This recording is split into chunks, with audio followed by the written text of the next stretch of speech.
La politique maintenant avec la fin de la trêve des confiseurs. Un conseil des ministres décalé ce matin en raison des fêtes, bien sûr, nous sommes vendredi. Ce n'est pas habituel un conseil des ministres le vendredi. Un conseil des ministres qui a été l'occasion pour le président de la République de présenter ses vœux au gouvernement. Nous retrouvons Jean-Michel Mercurol tout de suite. Eh bien, la journée a commencé ici à l'Élysée par les vœux traditionnels échangés entre le gouvernement et le président de la République.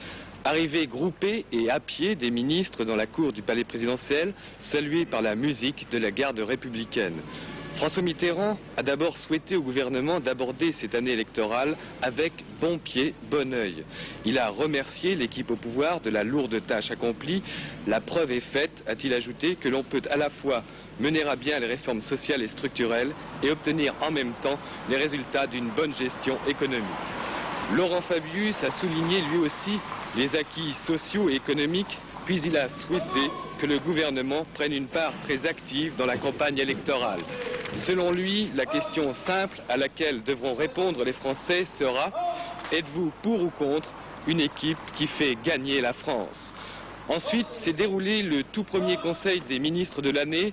Pas de projet de loi à l'ordre du jour, seulement des communications sur l'information des consommateurs et sur les rapports entre l'administration et ses usagers. Citons par exemple pour les PTT les résultats déjà obtenus. 80% des lettres acheminées dans les 24 heures et 78% des demandes de téléphone satisfaites dans les 15 jours. Enfin, gratuité progressive de l'accès aux renseignements téléphoniques, le 12.